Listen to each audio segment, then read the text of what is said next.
সভার সুযোগ্য সভাপতি সাহেব ও মঞ্চে উপবিষ্ট ওলামাগণ, আমার সামনে বসে থাকা দিন দরদি সুপ্রিয় ভাই সকল ও পর্দার আড়ালের সম্মানিতা মা ও খালা, শীতকাল। সর্বপ্রথম আমরা আল্লাহ তাআলার শুকরিয়া জ্ঞাপন করি যে তিনি আমাদেরকে এই শীতেও শুধুমাত্র কোরআন ও হাদিসের আলোচনা শোনার জন্য এখানে বসার তৌফিক দিয়েছেন। যদিও এশার পরে ঘুমানোটা উত্তম, তবে আমাদের বাস্তব জীবন খুব কমই হয় যে আমরা এশার পর ঘুমিয়ে যাই। বিভিন্ন জায়গায় এদিক সেদিকে আমরা সময় কাটাই। সেটা না করে আমরা এখানে বসতে পেরেছি, আল্লাহ তাআলা তৌফিক দিয়েছেন, যেটা আল্লাহ তাআলার অশেষ মেহেরবানি। তারপরে আমাদের সকলের প্রাণ প্রিয় নবী করিম মুহাম্মদ মুস্তাফা সাল্লাল্লাহু আলাইহি ওয়াসাল্লাম, ওনার উপর অসংখ্য শান্তির ধারা বর্ষিত হোক। আল্লাহুম্মা সাল্লি আলাইহি, আল্লাহুম্মা বারিক আলাইহি। সম্মানিত উপস্থিতিগণ, শেখ আনোয়ারুল হক হাফিজাহুল্লাহ তিনি অত্যন্ত গুরুত্বপূর্ণ আলোচনা রাখলেন, শুনলেন। আর ওনাকে সবাই চিনছেন। প্রায় শেষ আলোচনা। আপনাদের সকলকে অনুরোধ করব যে আপনারা খুব মনোযোগ দিয়ে শুনবেন, কারণ আমি যে বিষয়টি নিয়ে কথা বলবো সে বিষয় সম্পর্কে সকলকে জানা জরুরি। হতে পারে আপনার এই শেষ আলোচনা আপনার হেদায়েতের একটি বড় কারণ হতে পারে। এই জন্য অনুরোধ করব, একটু কষ্ট হলেও ধৈর্যের পরিচয় দিবেন। বেশিক্ষণ আলোচনা হবে না, আপনারা শুনলেন সময়। এদিকে পর্দার আড়ালে সম্মানিতা মা ও বোনদেরকে বলবো যে আপনারাও খুব মনোযোগ দিয়ে শুনবেন, কারণ আমার বিষয় হচ্ছে কিছু আলোচনা করার ইচ্ছা ছিল যে ইসলামে নারীদের শিক্ষার গুরুত্ব। তো যাই হোক, শেখের আলোচনা যথেষ্ট, আমি আর সেই বিষয়ে বলবো না। একটা বিষয় যেটা সমাজে দরকার, আর বিষয়টি অপরিচিত তা নয়, সেটা হচ্ছে ইয়াউমে আখিরাত, শেষ দিবসের প্রতি ঈমান। এটা এমন বিষয় যে এখানে সাধারণ মানুষও কোনো অজুহাত পেশ করতে পারবে না যে আমি মাদ্রাসায় পড়িনি, ফলে আমার এই বিষয়ে ধারণা নেই। এই বিষয়টি এমন একটি বিষয় যার ব্যাপারে সুস্পষ্ট ধারণা রাখা জরুরি, আর এর প্রভাব আপনার জীবনের প্রতিটি মুহূর্তে, প্রতিটি আমলে, সর্বক্ষেত্রে রয়েছে। ফলে আপনি এই বিষয়ে যতটা পরিপক্ক হবেন, যতটা আপনি এই বিষয়ে স্পষ্ট ধারণা রাখবেন, যতটা এই বিষয়ে কোরআন হাদিসের দিক নির্দেশনা আপনি গ্রহণ করবেন, ততটাই আপনার জীবন আখিরাতমুখী এবং জান্নাত যেতে আপনার জন্য সহজ হবে। সম্মানিত উপস্থিতিগণ, ইয়াউমে আখিরাত সময় যে খুব একটা বেশি তাও নয়, এই জন্য আমাকে একটু সংক্ষিপ্তভাবে কথা এগিয়ে নিয়ে যেতে হবে। মানুষের জীবন কয়েক ভাগে বিভক্ত, স্তর বলতে পারেন। এই জন্য ওলামাগণ মানুষের জীবনকে মানুষের জীবনে 5টি স্তর হিসেবে উল্লেখ করেছেন। একটা হচ্ছে অস্তিত্বহীন জীবন। একটা সময় ছিল যে আমাদের কোনো অস্তিত্বই ছিল না। আর এই কথা আল্লাহ তাবারক ওয়া তাআলা সূরা ইনসানে বলেন, হাল আতা আলাল ইনসানি হিনুম মিনাদ দাহরি লাম ইয়াকুন শাইয়্যাম মাযকুরা, যে এমন একটা সময় ছিল যে সময়ে মানে আমাদের যে উল্লেখ হবে, আলোচনা করবে কিংবা তার কথা বলা হবে, সে তার উপযুক্ত ছিল না। মানে আমরা অস্তিত্বহীন ছিলাম, আমাদের কোনো অস্তিত্বই ছিল না। এটা একটা মানে জীবন বলতে পারে যে আমাদের পূর্বের একটা অবস্থা ছিল। তারপরে হচ্ছে যে মায়ের পেটের জীবন। কিছুটা সময় আমরা সকলেই মায়ের পেটে কাটিয়েছি, মায়ের গর্ভে কাটিয়েছি।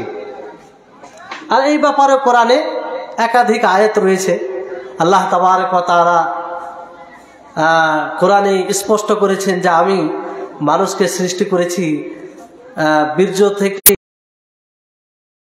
এখন সময় অতিবাহিত করছে। এটা হচ্ছে মূল জীবন আমাদের।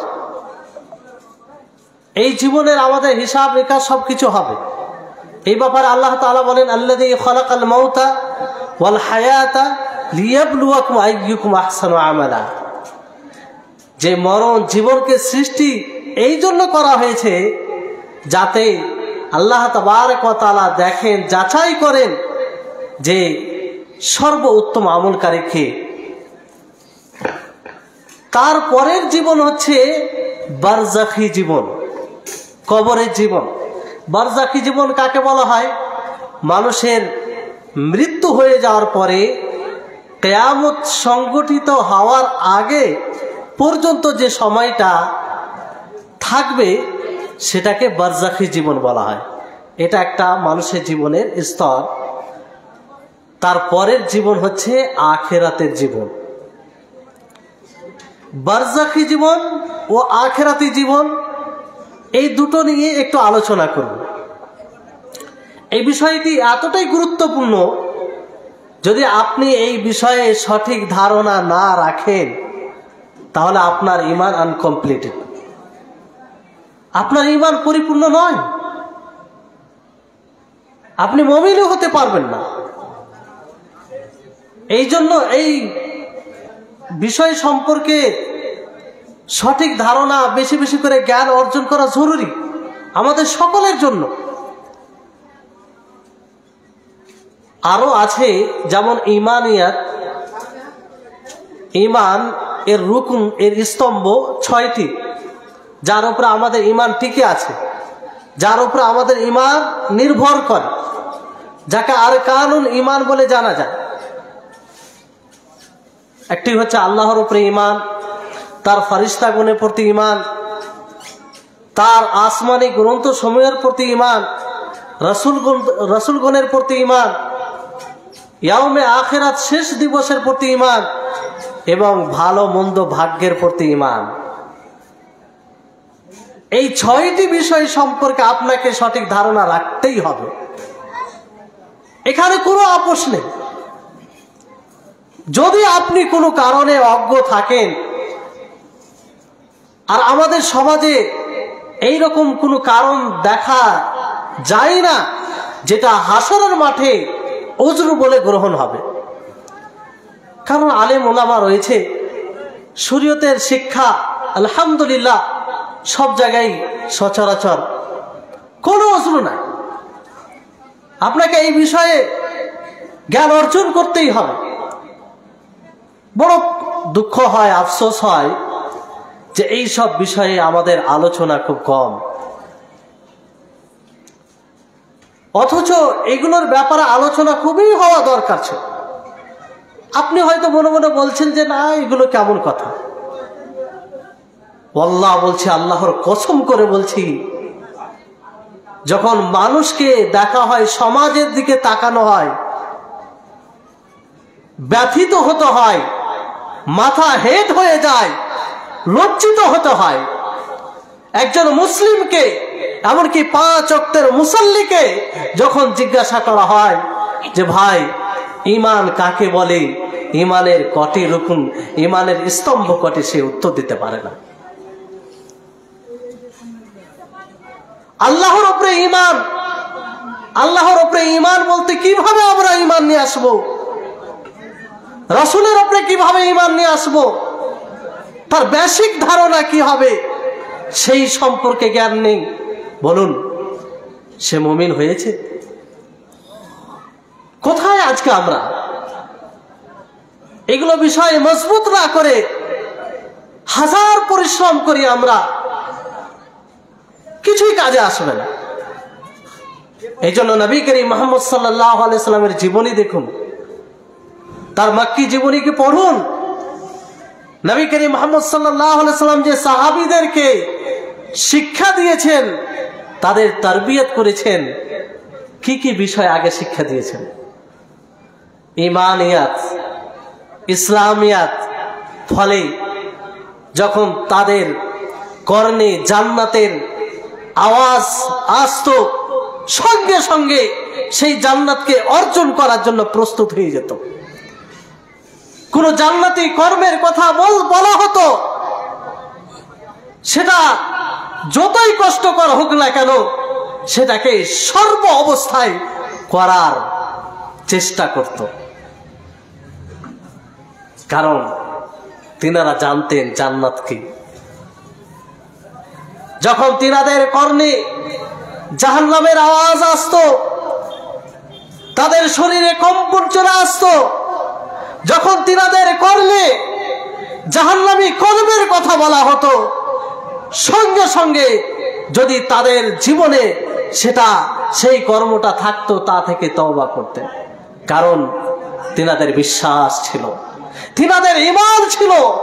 তিনারা নিশ্চিত ভাবে জানতেন যে আমি মারা গেলেই আমাকে হিসাব দিতে হবে, হয় আমার ঠিকানা জান্নাত হবে, না হয় আমার ঠিকানা জাহান্নাম হবে। কিন্তু আমাদের বিশ্বাস নাই, আমাদের ঈমান দুর্বল।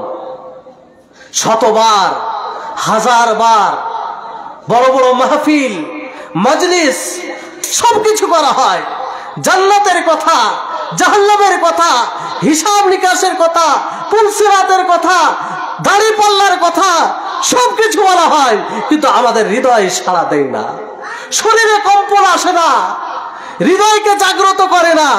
তার একটাই কারণ হচ্ছে যে আমরা ওই রকম ভাবে ঈমান আনতে পারিনি। কবরের পাশ দিয়ে চলে যাই, কবরে দাফন করে আসি, অথচ আমাদের হৃদয়ে সাড়া দেই না, অথচ সেখান থেকে শিক্ষা অর্জন করি না। তার একটাই মুখ্য কারণ যে আমরা ইয়াউমে আখিরাত, শেষ দিবসের প্রতি ঈমান আনতে সক্ষম হইনি। সম্মানিত উপস্থিতিগণ, প্রয়োজন আছে এই বিষয়গুলোকে বোঝা, প্রয়োজন আছে এই সব বিষয়ের প্রতি সুদৃঢ় ঈমান নিয়ে আসা, মজবুত ভাবে ঈমান নিয়ে আসা। তাহলেই যখন এই জান্নাত বলা হবে, তখন আমাদেরকে জান্নাত কথাটাই এটাই আমাদেরকে বাধ্য করবে। সম্মানিত উপস্থিতিগণ, তো ইয়াউমে আখিরাত যেটা ঈমানের একটা রুকুন, ঈমানের একটা স্তম্ভ, শেষ দিবসের প্রতি ঈমান, তো এটার ব্যাপারে আপনার কনসেপ্ট কেমন হওয়া উচিত, আপনার ধারণা কেমন হবে, আপনার আকীদা কেমন হবে? সম্মানিত মা ও খালা, মনোযোগ দিয়ে শুনবেন, বিষয়টি অতীব গুরুত্বপূর্ণ। আপনার মধ্যে ইয়াউমে আখিরাত, শেষ দিবসের ব্যাপারে কি কনসেপ্ট হওয়া দরকার, কি ধারণা হওয়া দরকার, আপনাকে অবশ্যই জানতে হবে। সম্মানিত উপস্থিতিগণ, এই ব্যাপারে যেটা আপনি ধারণা রাখবেন যে আল্লাহ তাবারক ওয়া তাআলার অনুমতিতে যখন সিংগায় ফুঁক দেওয়া হবে, তখন সমস্ত মানুষ মারা যাবে। সিংগায় যখন প্রথম ফুঁক দেওয়া হবে, সমস্ত মানুষ মারা যাবে, কেউ জীবিত থাকবে না। যখন আল্লাহ তাবারক ওয়া তাআলার অনুমতিতে সেই সিংহায় দ্বিতীয় ফুঁক দেওয়া হবে, সকলেই দাঁড়িয়ে যাবে, সকলেই ছুটে পড়বে কার দিকে? রবের দিকে। এটাকে বলা হয় কিয়ামত। এখান থেকেই আখিরাতের সূচনা শুরু। এর পূর্বে যে কবরের বারজাখী জীবন রয়েছে সেটাও এর অন্তর্ভুক্ত আলোচনায় আসবে। কিন্তু ইয়াউমে আখিরাত বলতে এই ধারণা আপনার মধ্যে থাকবে। এটাকে ইয়াউমে আখিরাত কেন বলা হয়, শেষ দিবস কেন বলা হয়? তার কারণ হচ্ছে এর পরে আর কোনো দিন নেই, এটাই হচ্ছে শেষ দিন। এই দিনেই আপনি জাহান্নামী হবেন না জান্নাতি হবেন তার ফয়সালা হবে। আল্লাহ তাবারক ওয়া তাআলা পবিত্র কোরআনে বলেন সূরা জুমারের 68 নম্বর আয়াতে, ওয়া নুফিখা ফিস সূরি ফাসাইকা মান ফিস সামাওয়াতি ওয়া মান ফিল আরদ ইল্লা মান শাআল্লাহ। যখন সিংহায় ফুঁক দেওয়া হবে, ফাসাইকা মান ফিস সামা ওয়া মান ফিল আরদ ইল্লা মান শাআল্লাহ। এই আসমান ও জমিনে যা কিছু আছে সব কিছু বেহুশ হয়ে যাবে, সব কিছু মারা যাবে, বেহুশ হয়ে যাবে। ইল্লা মান শাআল্লাহ, হ্যাঁ আল্লাহ তাআলা যাকে চাইবেন সে জীবিত থাকবেন, সে বেহুশ হবে না। সুম্মা নুফিখা ফীহি উখরা ফাইদা হুম কিয়ামুন ইয়ানদুরুন। তারপর সিংহায় যখন দ্বিতীয় ফুঁক দেওয়া হবে, সকলেই দাঁড়িয়ে যাবে, সকলেই দাঁড়িয়ে যাবে এবং তারা তাকাতে থাকবে। সম্মানিত উপস্থিতিগণ, স্মরণ করুন, সেই দৃশ্যকে অনুভব করুন। সেটা কত কঠিন সময় হবে যে প্রথম সিংহায় প্রথম ফুঁক দেওয়া হবে, সমস্ত আসমান ও জমিনে যা কিছু রয়েছে সবকিছু বেহুশ হয়ে পড়বে। দ্বিতীয় ফুঁকে সবাই আবার উঠে এক অপরের দিকে তাকাবে। আল্লাহ তাবারক ওয়া তাআলা অন্য আয়াতে এইভাবে বলছেন যে কামা বাদানা আউওয়ালা খালকিন নুঈদুহু ওয়াদান আলাইনা ইন্না কুন্না ফাইলিন। চিন্তা করুন আল্লাহ তাআলা কি ভঙ্গিমাতে বলছেন। আল্লাহ তাআলা কোরআনে একটা আয়াত বললেই যথেষ্ট ছিল, কিন্তু না, এই আয়াতে দেখেন আল্লাহ তাবারক ওয়া তাআলা কিভাবে বলছেন যে আমি তোমাদেরকে যেমন প্রথমে সৃষ্টি করেছিলাম অনুরূপ ভাবে আবার তোমাদেরকে সৃষ্টি করব। শুধু এটা বলে যথেষ্ট করেননি আল্লাহ তাআলা, এই মানব জাতিকে তাদের যেন বিশ্বাস হয়ে যায়, অটুট ঈমান চলে আসে, সেজন্য আল্লাহ তাআলা বলছেন ওয়াদান আলাইনা, এটা আমার প্রতিজ্ঞা, এটা আমার ওয়াদা, ইন্না কুন্না ফাইলিন, আমি অবশ্যই এটা করব। আল্লাহু আকবার। এইভাবে আল্লাহ তাআলা বলার যে এই ভঙ্গিমাতে বলছেন, এটা উদ্দেশ্য কি? এটার উদ্দেশ্য কি? যে আমরা এর উপর অটুট বিশ্বাস রাখবো, অকাট্য বিশ্বাস রাখবো, এতে কোনো সন্দেহ থাকবে না। জীবনের প্রতিটি মুহূর্তে আমরা এটাকে স্মরণ করব। আল্লাহ তাআলা তাকিদ করে বলছেন ওয়াদান আলাইনা, এটা আমার ওয়াদা, আমার প্রতিজ্ঞা। আল্লাহ তাআলা বললেই তো যথেষ্ট, প্রতিজ্ঞা বলার কি দরকার ছিল? না, আল্লাহ তাআলা চাইছেন যে যাতে মানুষ এতে কোনো প্রকার সন্দেহ না করে, মানুষ দুনিয়ার মোহে না পড়ে সে আখিরাতকে না ভুলে যায়। ইন্না কুন্না ফাইলিন, যে আমি অবশ্যই এটা করব। সম্মানিত উপস্থিতিগণ, আল্লাহ তাবারক ওয়া তাআলা অন্য আয়াতে বলছেন সূরা মুমিনুনে, সুম্মা ইন্নাকুম বা'দা যালিকা লামাইয়িতুন, যে তোমরা অবশ্যই মৃত্যু হবে তোমাদের, এতে কোনো সন্দেহ নেই। সুম্মা ইন্নাকুম ইয়াওমাল কিয়ামাতি তুবআসুন, আর হাসরের মাঠে কিয়ামত দিবসে তোমাদেরকে পুনরুত্থিত করা হবে, আবার জীবিত করা হবে। আল্লাহ তাবারক ওয়া তাআলা এইভাবে বলছেন। আর হাদিসে আছে নবী করিম মুহাম্মদ সাল্লাল্লাহু আলাইহি সাল্লাম বলেন, ইহশারুন নাসু ইয়াউমাল কিয়ামা হুফাতান উরাতান গুরলা, যে মানুষকে একত্রিত করা হবে বস্ত্রহীন অবস্থায়, উলঙ্গ পা অবস্থায়, তার শরীরে কিছুই থাকবে না, এই অবস্থায় তাদেরকে একত্রিত করা হবে। কি ভয়ঙ্কর দিন হবে, কি ভয়াবহ দৃশ্য হবে, শরীরে কিছু থাকবে না।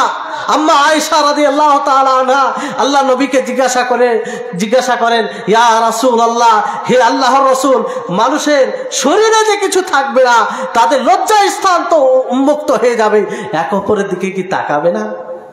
রাসূল সাল্লাল্লাহু আলাইহি সাল্লাম বলেন যে, হে আয়েশা, সেই দিনটা এমন দিন হবে, সেই মুহূর্তটা এমন মুহূর্ত হবে, কেউ কারো দিকে তাকানোর সুযোগ পাবে না। সবাই নিজ নিজ নিয়ে চিন্তিত থাকবে, আমার কি অবস্থা হবে, আমার কি অবস্থা হবে। সম্মানিত উপস্থিতিগণ, আল্লাহ তাবারক ওয়া তাআলা আরো মানুষকে তার সৃষ্টির উদ্দেশ্যকে স্মরণ করিয়ে দিয়ে আল্লাহ তাআলা বলছেন, আফা হাসিবতুম আন্নামা খলাকনাকুম আবাসা, হে মানব, আল্লাহ তাআলা মানুষকে সম্বোধন করে বলছেন, তোমরা কি এটা ভেবেছো যে তোমাদেরকে অনর্থক সৃষ্টি করা হয়েছে, অহেতুক ভাবে সৃষ্টি করা হয়েছে, উদ্দেশ্যহীন ভাবে সৃষ্টি করা হয়েছে? না, এইভাবে সৃষ্টি করা হয়নি। ওয়া আন্নাকুম ইলাইনা লা তুরজাউন, আর তোমরা এটা ভেবেছো যে তোমাদেরকে আমার দিকে ফিরে আসতে হবে না। আল্লাহ তাআলার বাচন ভঙ্গি দেখেন, কি ভঙ্গিমাতেই বলছেন। তারপরও যদি আমরা উদাসীন থাকি, তারপরও যদি সে আখিরাতকে ভুলে যায়, তো কত দুর্ভাগ্যের বিষয় হবে। আল্লাহ তাআলা বলছেন, আফা হাসিবতুম আন্নামা খলাকনাকুম আবাসা, যে তোমরা কি ভেবেছো যে তোমাদেরকে আমি অনর্থক সৃষ্টি করেছি আর তোমরা আমার দিকে ফিরে আসবে না? এর উত্তর হবে, অবশ্যই তোমাদেরকে উদ্দেশ্য সহ সৃষ্টি করা হয়েছে আর তোমাদেরকে ফিরে আসতে হবে। সম্মানিত উপস্থিতিগণ, তাহলে কিয়ামতের ব্যাপারে যে একটা কনসেপ্ট আমাদের হওয়া দরকার, আকীদা, ধারণা থাকবে, সেটা আশা করি আপনারা বুঝতে পেরেছেন। এবার আসুন, যে দ্বিতীয় বিষয় খেয়াল রাখতে হবে যখন এই শেষ দিবসের প্রতি ঈমানের কথা বলা হবে, সেটা হচ্ছে হিসাব ও জাযার প্রতি ঈমান। অকাট্য বিশ্বাস থাকবে, আপনার দৃঢ় বিশ্বাস থাকবে, কোনো প্রকারের সন্দেহ থাকবে না। যদি আপনার এইরকম বিশ্বাস থাকে, অবশ্যই আপনার এই বিশ্বাস, আপনার এই ঈমান, আপনার এই দৃঢ়তা আপনাকে গুনাহ থেকে বিরত রাখবে, আপনাকে ইতাআতের কাজে, অনুসরণের কাজে উদ্বুদ্ধ করবে, এতে কোনো সন্দেহ নেই। কিন্তু বিষয়টি হচ্ছে আমরা ঈমানে আনতে পারিনি। তা না হলে কি করে হয় বলুন? একটা গুনাহ বারবার, একাধিকবার, ধারাবাহিকভাবে কি করে হয়? একবার হলো, দুইবার হলো, বারবার কি করে করি? যদি আমরা হিসাব ও জাযার উপরে ঈমান আনতাম, যদি আমাদের হৃদয়ে এই কথা থাকতো যে আমাকে এর হিসাব দিতে হবে, আমি কাউকে গালি দিচ্ছি, কারো উপরে অন্যায় করছি, এর হিসাব আমাকে দিতে হবে, এর ব্যাপারে আমাকে জিজ্ঞাসিত হতে হবে, যদি এই ধারণা আমাদের হৃদয়ে থাকতো, তো ধারাবাহিকভাবে একটা গুনাহ বারবার করতাম না। কিন্তু আমাদের ঈমান সে জায়গাতে আমরা দুর্বল, সেরকম ভাবে ঈমান রাখতে পারেন। সম্মানিত উপস্থিতিগণ, আল্লাহ তাবারক ওয়া তাআলা বলেন, ইন্না ইলাইনা ইয়াবাহুম সুম্মা ইন্না আলাইনা হিসাবাহুম। আল্লাহ তাআলার স্পষ্ট বার্তা যে তোমাদেরকে আমার দিকে ফিরে আসতে হবে এবং তোমাদের হিসাব হবে, তোমাদের হিসাব নিকাশ হবে। আচ্ছা বলুন তো, আল্লাহ তাআলার কথা কি মিথ্যা হতে পারে? আল্লাহ তাআলার কোনো বাণীর সম্পর্কে কি আমরা সন্দেহ করতে পারি? যদি সন্দেহ না করি, আল্লাহ তাআলার বাণী বলে বিশ্বাস থাকে, তাহলে কেন এই বিশ্বাস আমাদের মধ্যে কাজ করে না? কেন এই বিশ্বাস আমাদেরকে গুনাহ থেকে বিরত রাখে না? কেন এই বিশ্বাস আমাদেরকে ইতাআতের কাজে উদ্বুদ্ধ করে না? সম্মানিত উপস্থিতিগণ, আল্লাহ তাবারক ওয়া তাআলা বলে যে আমি দাড়ি পাল্লার ব্যবস্থা করে রেখেছি। এগুলো সব ইঙ্গিত করে যে তোমাদের প্রতিটা আমলের মানে হিসাব হবে, তার সাথে ন্যায় ইনসাফ করা হবে। আল্লাহ তাবারক ওয়া তাআলা বলেন ওয়া নাযাউল মাওয়াজিনাল কিসতা লিয়াউমিল কিয়ামা ফালা তুজলামু নাফসুন শাইআ ওয়া ইন কানা মিথকালা হাববাতিন মিন খারদালিন আতাইনা বিহা ওয়া কাফা বিনা হাসিবিন। কি চমৎকার বাণী! আল্লাহ তাআলা বলেন যে আমি কিয়ামত দিবসে দাড়ি পাল্লা প্রতিষ্ঠিত করেছি, দাড়ি পাল্লা আমি কায়েম করব। আর সেদিন কোনো নফসের ওপরে, কোনো প্রাণীর ওপরে জুলুম হবে না, কোনো মানুষের ওপরে অন্যায় হবে না। আল্লাহ তাআলা তারপরে যে কথাটি বলছেন ভালো করে শুনুন, ভালো করে শুনুন এবং মস্তিষ্কে এই কথাটি সব সময় উপস্থিত রাখবেন, তাহলে কাজে আসবে। আল্লাহ তাআলা বলছেন ওয়া ইন কানা মিথকালা হাববাতিন মিন খারদালিন আতাইনা বিহা, যে যদি তোমরা সরিষার দানা বরাবর কিছু করে থাকো, কল্যাণমূলক কাজ হোক অথবা মন্দ হোক, আতাইনা বিহা, আমি সেটাকে নিয়ে আসবো, আমি সেটাকে দাড়ি পাল্লায় রাখবো, আমি সেটার হিসাব করব, আমি সেটাকে ছেড়ে দেব না। ওয়া কাফা বিনা হাসিবিন, এবং আমি হিসাবের জন্য যথেষ্ট। হে সম্মানিত উপস্থিতিগণ, একটু চিন্তা করুন, আল্লাহ তাআলার এই বাণী কি যথেষ্ট নয়? আল্লাহ তাআলার এই বাণী কি যথেষ্ট নয়? আল্লাহ তাআলাকে ভয় করার জন্য, আমাদের নিজের আমলের পর্যালোচনা করার জন্য, নিজের আমলকে দেখার জন্য এই বাণী কি যথেষ্ট নয়? যে মহান আল্লাহ তাআলা বলছেন তোমরা সরিষা দানা বরাবর যদি ভালো কাজ করে থাকো অথবা মন্দ করে থাকো, তা আমি সেটাকে নিয়ে আসবো, আমি সেটাকে উপস্থিত করব, আর আমি হিসাবের জন্য যথেষ্ট। সম্মানিত উপস্থিতিগণ, হাসরের মাঠ, আল্লাহর নবী সেই দৃশ্যটা তুলে ধরেছেন। অসংখ্য হাদিস রয়েছে, হাদিস বলে শেষ করা যাবে না। তবে একটি হাদিস আপনাদেরকে বলি।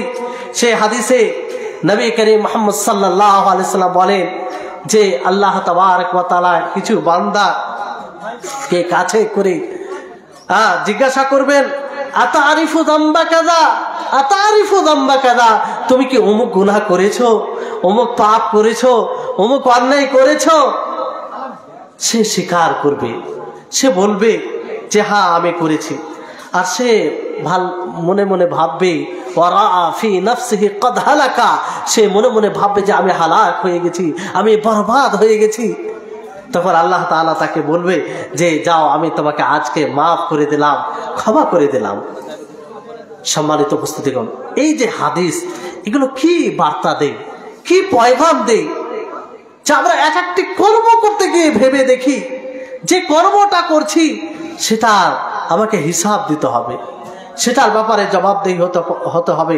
সম্মানিত উপস্থিতিগণ, তারপরে তৃতীয় বিষয় যেটা আপনি ঈমান রাখবেন সেটা হচ্ছে যে জান্নাত ও জাহান্নামের উপরে ঈমান রাখবেন। এটাও শেষ দিবসের প্রতি ঈমানের অন্তর্ভুক্ত। শেষ দিবসের প্রতি ঈমানের এটাও অন্তর্ভুক্ত। আপনারা বলবেন যে আমরা না জান্নাতের উপরে ঈমান রাখি, জানি তো জান্নাত আল্লাহ তাআলা তৈরি করেছেন, জাহান্নামের উপরে ঈমান রাখি আমরা, কিন্তু আসলে কি আমরা সেরকম ভাবে ঈমান রাখতে পেরেছি? হ্যাঁ, না, আমরা সেরকম ভাবে ঈমান রাখতে পারি না। এটা বাস্তব। আমরা ওইভাবে ঈমান আনতে পারিনি যেভাবে ঈমান আনার দরকার ছিল, যেভাবে সাহাবায়ে কেরাম ঈমান এনেছিল সেইভাবে আমরা ঈমান আনতে পারিনি। তা না হলে কেন আমাদের কর্ণে জান্নাতি কর্মের কথা বলা হয় অথচ আমরা ধাবিত হই না? জান্নাতের কথা বলা হয় অথচ আমরা গুরুত্ব দিই না, জাহান্নামের কথা বলা হয় অথচ আমরা গুরুত্ব দিই না। সম্মানিত উপস্থিতিগণ, প্রয়োজন আছে তার উপরে বিশ্বাস রাখা। একটি হাদিসে হাদিসে কুদসিতে নবী করিম মুহাম্মদ সাল্লাল্লাহু আলাইহি ওয়াসাল্লাম বলেন যে আল্লাহ তাআলা বলেন আ'আদাতু লিইবাদিয়াস সালিহিন, যে আমি আমার সৎ বান্দাদের জন্য জান্নাত তৈরি করেছি। আল্লাহ তাআলা মানে হাদিসে কুদসি মানে আল্লাহ তাআলার বাণী। আল্লাহ তাআলা বলছে যে আমি আমার সৎ বান্দাদের জন্য কি তৈরি করে রেখেছি? জান্নাত তৈরি করে রেখেছি। আ'আদাতু লিইবাদিয়াস সালিহিন, যে আমি আমার সৎ বান্দাদের জন্য জান্নাত তৈরি করে রেখেছি। আর সেই জান্নাতের বিবরণ, জান্নাত কেমন শুনবেন? আল্লাহ নবী অতি কম শব্দে জান্নাতের এতটাই বিবরণ দিয়েছেন যেটা আমাদের জন্য যথেষ্ট। আল্লাহ নবী বলেন মা লা আইনুন রাআত ওয়ালা উযুনুন সামিআত, যে সেই জান্নাত এমন জান্নাত যে জান্নাতকে আমাদের চর্মচক্ষু দেখেনি, সেই জান্নাত এমন জান্নাত সেই জান্নাতের ব্যাপারে আমাদের এই চর্মকান শ্রবণ করেনি, সেই জান্নাত এমন জান্নাত ওয়ালা খাতার আলা কলবি বাশারিন, যে সেই জান্নাত এমন জান্নাত যেই জান্নাতের ব্যাপারে এই মানুষের হৃদয় সেটা অনুভব করতে পারেনি। সম্মানিত উপস্থিতিগণ, এইভাবে সেই জান্নাতের বিবরণ দেওয়া হচ্ছে। এই জান্নাতের বিবরণ শোনার পরেও আমরা কি জান্নাত থেকে পিছিয়ে থাকতে পারি? যদি আমরা বিশ্বাস রাখি যে জান্নাতের কল্পনা আমরা দুনিয়াতে করতে পারি না। দুনিয়াতে যারা খুব শান্তিতে আছে, শান্তি বলতে দুনিয়ার যতগুলো আয়েশ আরামের আনন্দময়ের জিনিস রয়েছে সবকিছু রয়েছে,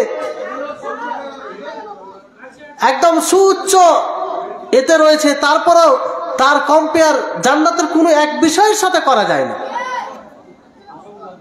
তো সেই জান্নাতের উপরে আমাদেরকে অকাট্য বিশ্বাস রাখতে হবে।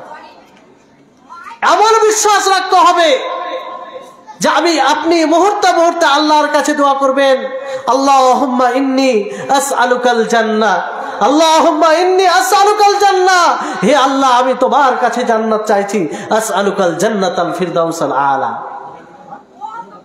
এটা দোয়া কখন বের হবে? যদি আপনি সঠিকভাবে সেই জান্নাতকে বিশ্বাস করেন, ঈমান রাখেন। মৌখিকভাবে ঈমান রাখলে হবে না। আর এই জান্নাত যদি আপনি বিশ্বাস রাখেন তো এটাও আপনাকে বিশ্বাস রাখতে হবে যে এই জান্নাত কাদের জন্য, এই জান্নাত আল্লাহ তাআলা কাদের জন্য তৈরি করেছেন।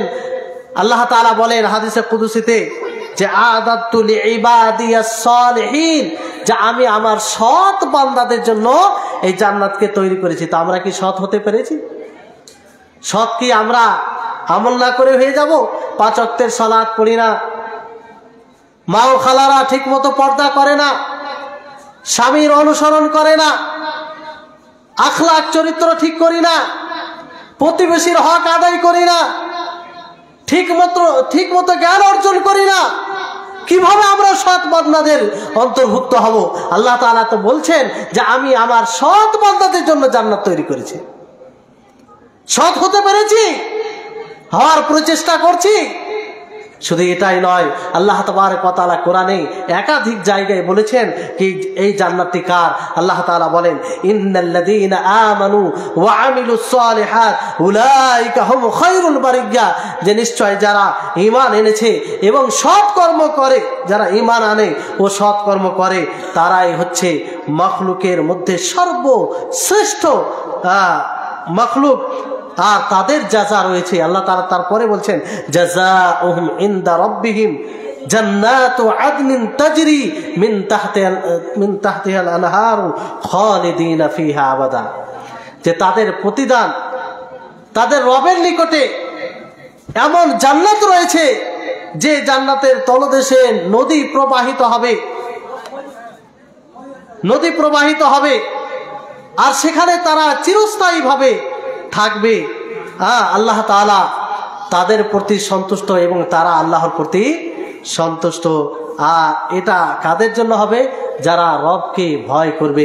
সম্মানিত উপস্থিতিগণ, অনুরূপভাবে জাহান্নামের প্রতি ওই রকম ভাবে অকাট্য বিশ্বাস রাখবেন, তাহলে যে বিশ্বাস আপনার শরীরে কম্পন নিয়ে চলে আসবে, যে বিশ্বাস জাহান্নামী যেগুলো কর্ম আছে, গুনাহ আছে, পাপ আছে, শরীয়ত বিরোধী রয়েছে, সেই পাপগুলো থেকে আপনাকে বিরত রাখবে, ওই রকম ভাবে বিশ্বাস ঈমান নিয়ে আসতে হবে। আল্লাহ তাবারক ওয়া তাআলা বলেন ওয়াত্তাকুন নারাল্লাতী উইদ্দাত লিল কাফিরিন, যে এই জাহান্নামকে আল্লাহ তাআলা বলেন যে জাহান্নামকে ভয় করো, কারণ সেই জাহান্নাম কাফেরদের জন্য তৈরি করা হয়েছে। আল্লাহ তাআলা বলেন ইন্না আ'তাদনা লিয-যালিমিনা নারা, যে আমি জালিমদের জন্য, অন্যায়কারীদের জন্য, অবাধ্যকারীদের জন্য আমি জাহান্নাম তৈরি করেছি। আহাতা বিহিম সুরাদিকুহা, যাকে বেষ্টিত দ্বারা পরিবেষ্টন করা হবে। ওয়া ইন ইস্তাগীসু ইগাসু বিমাইন কালমুহলি ইয়াশফিল ওযু। একবার উপলব্ধি করুন, আয়াতকে ভালো করে বুঝুন, যে আর স্মরণ করুন, যদি এই জায়গায় আপনি হন তো কি অবস্থা হবে। আল্লাহ তাআলা বলছেন যে জাহান্নামীরা পানি চাইবে, পানির জন্য তারা ত্রাহি ত্রাহি করবে, তাদেরকে পানি দেওয়া হবে। গলিত মানে যে পিতল রয়েছে, গলিত পিতল, সেগুলো গলিত বিষয় পানি দেওয়া হবে, যেটা পান করে তাদের চেহারা, তাদের মুখমণ্ডল ঝলসে যাবে। এই অবস্থা হবে জাহান্নাম। বলুন, এই জাহান্নামের উপরে যদি আমরা বিশ্বাস রাখি, এই জাহান্নামকে যদি দেখে আমরা যেমন বিশ্বাস করি, সেইভাবে বিশ্বাস করি, তাহলে কি আমরা জাহান্নামী কর্ম করতে পারি? তাহলে কি এই ভেবে আমরা গুনাহ করতে পারি যে আমি এই গুনাহ করলে হয়তো আমি জাহান্নামে যেতে পারি, আল্লাহ তাআলা এই গুনার কারণেই আমাকে জাহান্নামে দিয়ে দিতে পারে? তাহলে এই গুনাহ আমরা কখনো করব না যদি এইভাবে বিশ্বাস রাখি। সম্মানিত উপস্থিতিগণ, অনুরূপভাবে আখিরাতের প্রতি ঈমান বলতে আরো অনেক কিছু বিষয়ের উপরে ঈমান নিয়ে আসতে হবে আপনাকে, যে আপনার মৃত্যুর পরে যেসব বিষয়ের সম্মুখীন হতে হবে, যেমন ফিতনাতুল কবর রয়েছে, কবরে যে আপনাকে প্রশ্ন করা হবে, মান রব্বুকা, মা দীনুকা, মান নবিয়ুকা, এই তিনটি প্রশ্ন করা হবে। এটাকে ফিতনাতুল কবর বলা হয়। এটার প্রতি আপনাকে কঠোর বিশ্বাস রাখতে হবে। আর এই প্রশ্নের উত্তর তারাই দিতে পারবে যারা কোরআন ও হাদিস অনুযায়ী জীবন যাপন করে থাকবে, যারা দুনিয়ার বুকে রাসূলের পরিচয় লাভ করে থাকবে, আল্লাহর পরিচয় লাভ করে থাকবে, দ্বীনে ইসলামের পরিচয় লাভ করে থাকবে এবং সেই অনুযায়ী জীবন যাপন করবে। তারা এই প্রশ্নের উত্তর দিতে পারবে। যখনই এই প্রশ্নের উত্তর দিতে পারবে, তাদের জন্য আসমান থেকে ঘোষণা দেওয়া হবে যে আমার বান্দা সত্য বলেছে, সে সঠিক, সে সৎ, তার জন্য জান্নাতের দরজা খুলে দাও, তাকে জান্নাতের পোশাক পরিধান করিয়ে দাও। সম্মানিত উপস্থিতিগণ, অনুরূপভাবে যদি এই প্রশ্নের উত্তর না দিতে পারে, তখন আল্লাহ তাআলা পক্ষ থেকে সেই আসমানে ঘোষণাকারী ঘোষণা করবেন যে তার জন্য জাহান্নামের দরজাকে উন্মুক্ত করে দেওয়া হোক। তখন থেকে তার আযাব শুরু হবে। যতদিন কিয়ামত সংঘটিত না হচ্ছে তার আযাব হবে। কাফির যারা হবে তাদের সবসময় আযাব হবে। এবার যারা মুমিন আছে হয়তো আযাবে কম বেশি হবে, কিছু বিরতিও থাকতে পারে, যাই হোক। তো এই কবরের আযাব এবং কবরের নিয়ামত, এর উপরে বিশ্বাস রাখতে হবে, এর উপরে বিশ্বাস রাখতে হবে। সম্মানিত উপস্থিতিগণ, আরেকটি বিষয় যেটা আমাদের যে বিশ্বাস আমাদের জীবনে অনেক রকম পরিবর্তন নিয়ে আসতে পারে, সেটা হচ্ছে যে হাসরের মাঠে আমাদের প্রত্যেককেই আমলের নথিপত্র দেওয়া হবে। আমলের নথিপত্র দেওয়া হবে। যদি আপনার ডান হাতে দেওয়া হয় তো বড় সৌভাগ্যের বিষয় হবে, বড় আনন্দের মুহূর্ত হবে, বড় খুশির সময় হবে। আর যদি আপনার আমলের নথিপত্র বাম হাতে দেওয়া হয়, বড় দুর্ভাগ্যের বিষয় হবে, বড় চিন্তার বিষয় হবে, বড় দুঃখ কষ্টের মুহূর্ত হবে। আল্লাহ তাবারক ওয়া তাআলা সেই দৃশ্যকে তুলে ধরেছেন।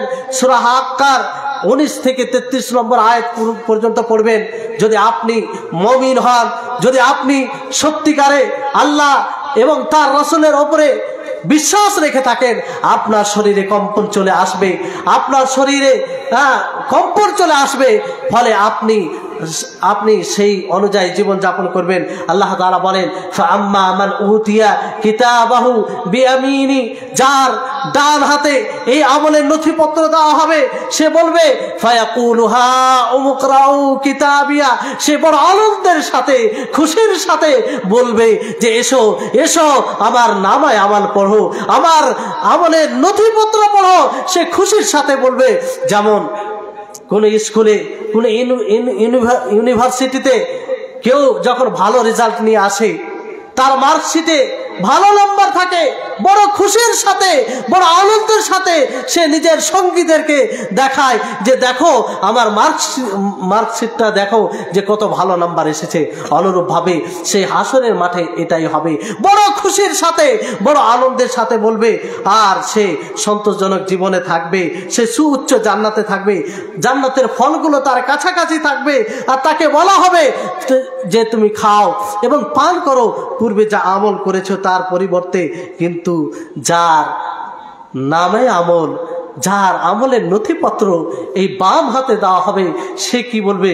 আল্লাহ তাআলা বলছেন, ওয়া আম্মা মান উতিয়া কিতাবাহু বিশিমালিহি, যার আমলের নথিপত্র তার বাম হাতে দেওয়া হবে, সে বলবে ফায়াকুল ইয়া লাইতানি লাম উতা কিতাবিয়া, সে বড় আফসোস করে বড় দুঃখ করে বলবে যে হায়, আমাকে যদি এই কিতাবই না দেওয়া হতো, আমাকে যদি এই আমলের নথিপত্রই না দেওয়া হতো তো কতই না ভালো হতো। আর বলবে ওয়ালাম আদরি মা হিসাবিয়া, আমি যদি আমার হিসাবকে না জানতাম তাহলে কতই না ভালো হতো। সে বলবে আক্ষেপ করে, ইয়া লাইতাহা কানাতিল কাজিয়া, আমার মৃত্যুই যদি শেষ সিদ্ধান্ত চূড়ান্ত হতো, এটাই আমার শেষ হতো, তাহলে কতই না ভালো হতো। মা আগনা আন্নি মালিয়া, আজকে আমার সম্পদ কাজে আসবে না। হালাকা আন্নি সুলতানিয়া, আজকে আমার দাপট, আমার শক্তি, আমার কিছুই কাজে আসবে না। খুযুহু ফাকুল্লু, আল্লাহ তাআলার পক্ষ থেকে হুকুম হবে যে তাকে ধরো এবং তাকে জাহান্নামে নিক্ষেপ করো। সম্মানিত উপস্থিতিগণ, একবার চিন্তা করুন, ভেবে দেখুন, ওই দৃশ্য, ওই জায়গায় যদি আপনি থাকেন, আপনার না আমলের নথিপত্র আপনার বাম হাতে যদি দেওয়া হয়, কি অবস্থা হবে? এক মিনিটের জন্য, এক মুহূর্তের জন্য ভেবে দেখুন। আর ওইটাকে সামনে রেখে আপনি জীবন যাপন করুন। কিন্তু কি আমরা ভাবি? আমরা কি সেটা নিয়ে চিন্তা করেছি? আমরা বড় আরামে সকাল করি, সন্ধ্যা করি, আবার রাত হলে ঘুমিয়ে যাই, কখনো চিন্তা করি না যে আমরা কি আমল করছি, আর কতটা গুনাহ করছি, কতটা নেকি করছি। সম্মানিত উপস্থিতিগণ, আর একটি আয়াত আপনাদেরকে বলি, যে আয়াত আমাদের শরীরে কম্পন নিয়ে আসে, যে আয়াত আমাদের শরীরকে নড়িয়ে দেয়। আয়াতে সূরা কাহফের 49 নম্বর আয়াতে আল্লাহ তাআলা বলেন, ওয়া উদিয়াল কিতাবু ফাতারাল মুজরিমিনা মুশফিকিনা মিম্মা ফীহি ওয়া ইয়াকুলুনা ইয়া ওয়াইলাতানা মা লিহাযাল কিতাব লা ইউগাদিরু সাগীরাতাও ওয়ালা কাবীরা ইল্লা আহসাহা ওয়া ওয়াজাদু মা আমিলু হাদিরা ওয়ালা ইয়াজলিমু রাব্বুকা আহাদা।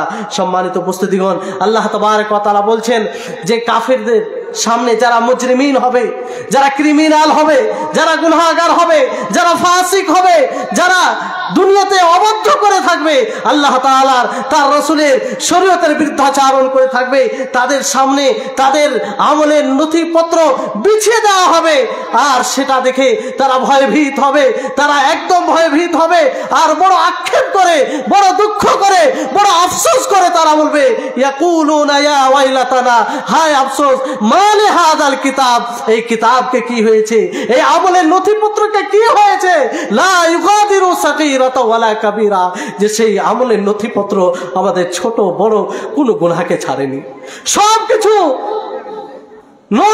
নোট হয়ে থাকবে সেখানে। যে গুনাহকে আমরা ছোট মনে করি, যে গুনাহকে আমরা বড় মনে করি, যে গুনাহকে আমরা কিছুই মনে করতাম না, যে নেকিকে আমরা কিছু মনে করতাম না, সেটাও সেখানে দেখে বড় আফসোস করে, বড় দুঃখ করে, বড় ব্যথিত হয়ে বলবে যে এই আমলের নথিকে কি হয়েছে, যে আজকে সবকিছু আমি নথিভুক্ত দেখতে পাচ্ছি, সবকিছু তাতে রয়েছে। আর তাতে সবকিছু উপস্থিত দেখতে পাবে। আল্লাহ তাবারক ওয়া তাআলা এইভাবে কারো উপরে জুলুম করবেন না। সম্মানিত উপস্থিতিগণ, আপনাদেরকে কে দিয়ে বোঝায়? আল্লাহ তাবারক ওয়া তাআলা কিয়ামতে হাসরের মাঠে এতগুলো যে ব্যবস্থা করেছেন, শুধু একটা নয়। আপনি শুরু থেকে নিয়ে দেখেন যে প্রথমে ফিতনাতুল কবর, কবরে 3টি প্রশ্ন করা হবে, তারপরে আপনার হিসাব নিকাশ হবে, তারপর আপনার জন্য দাড়ি পাল্লা হবে। দাড়ি পাল্লার ব্যাপারে আল্লাহ তাআলা বলেন, ফামান সাকুলাত মাওয়াজিনুহু ফাউলাইকা হুমুল মুফলিহুন, যে যার দাড়ি পাল্লা ভারী হয়ে যাবে, নেকির দাড়ি পাল্লা, সে সফল কাম হবে। সম্মানিত উপস্থিতি, একটু চিন্তা করুন, এতগুলো ব্যবস্থাপনা, তারপর আমরা ভয় করি না। দাড়ি পাল্লা থেকে নিয়ে পুল সিরাত হবে, যেখানে আপনাকে অতিক্রম করতে হবে। আর এই পুল সিরাত আপনি আপনার শক্তির বলে পার হতে পারবেন না, আপনি আপনার চালাকির বলে পার হতে পারবেন না, আপনি আপনার দাপটের বলে পার হতে পারবেন না, বরং আপনি আপনার ঈমানের আলোতে পার হতে পারবেন। আপনি আপনার আল্লাহ এবং তার রাসূলের অনুসরণের আলোতে পার হতে পারবেন। আপনি আপনার যে কোরআনকে আপনি অনুসরণ করেছেন, কোরআনকে যে আপনি নিজের জীবন বিধান বানিয়েছেন, তার আলোয় আপনি সেই পুল সিরাত পার করবেন। সম্মানিত উপস্থিতিগণ, অনুরূপভাবে হজ রয়েছে, তার উপরে আপনি ঈমান নিয়ে আসবেন। হজের পানি তারাই পান করতে পারবে নবী করিম মুহাম্মদ সাল্লাল্লাহু আলাইহি সাল্লামের হাত দ্বারা, যারা দুনিয়ার নবী করিম মুহাম্মদ সাল্লাল্লাহু আলাইহি সাল্লাম যে হজ এই দুনিয়াতে ছেড়ে গিয়েছেন, সেই হজ দ্বারা যারা উপকৃত হয়ে থাকবে। আজকে আমরা সেই হজ দ্বারা উপকৃত হচ্ছি? আমাদের আদর্শ অন্য কিছু, আমাদের আমল, ব্যবহার, আখলাক, চরিত্র এটা প্রমাণ করে যে আমাদের আদর্শ নবী সাল্লাল্লাহু আলাইহি সাল্লাম নয়।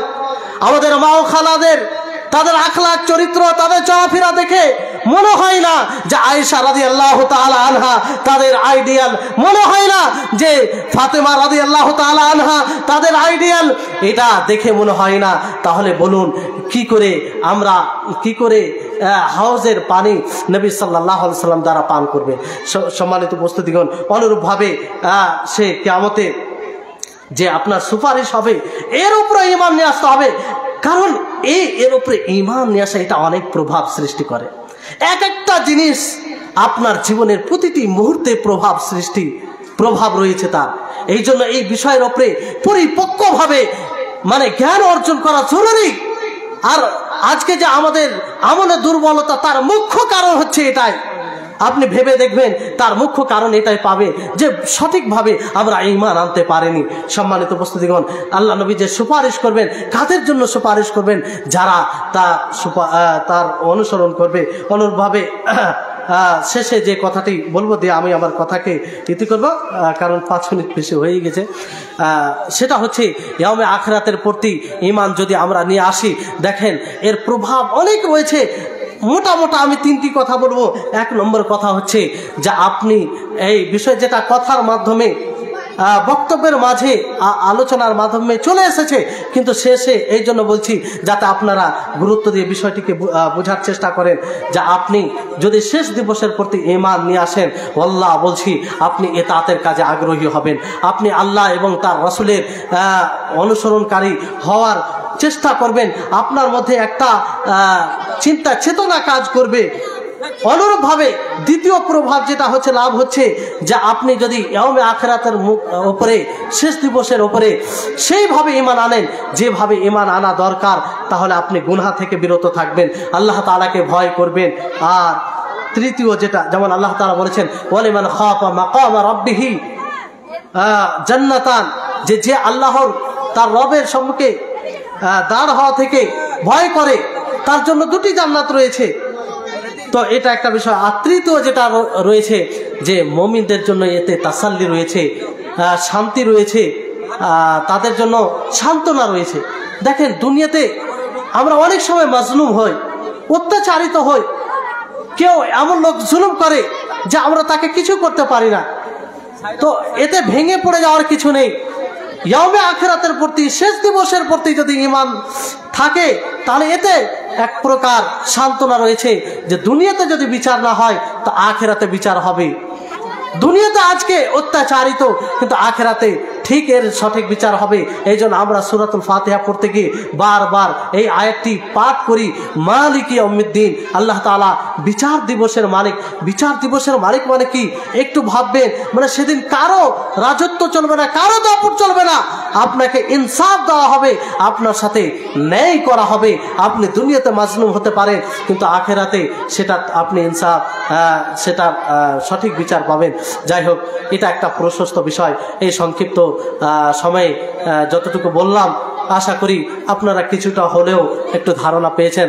আল্লাহ তাআলার কাছে দোয়া করব, হে আল্লাহ, তুমি আমাদের সকলকে শেষ দিবসের প্রতি সঠিকভাবে ঈমান নিয়ে আসার তৌফিক দান করো। এই বিষয়ে আমরা যেন সজাগ হতে পারি, সতর্ক, যে অবহেলা রয়েছে তা থেকে সতর্ক হতে পারি। আল্লাহ তাআলা যেন আমাদের সকলকে সার্বিকভাবে ইসলামের উপরে, ইসলামের দিকে এগিয়ে থাকা এবং ইসলামের উপরে অনড় থাকার তৌফিক দান করেন। ওয়া আখির দাওয়ানা আলহামদুলিল্লাহি রাব্বিল আলামিন। আসসালামু আলাইকুম ওয়া রাহমাতুল্লাহি ওয়া বারাকাতুহু।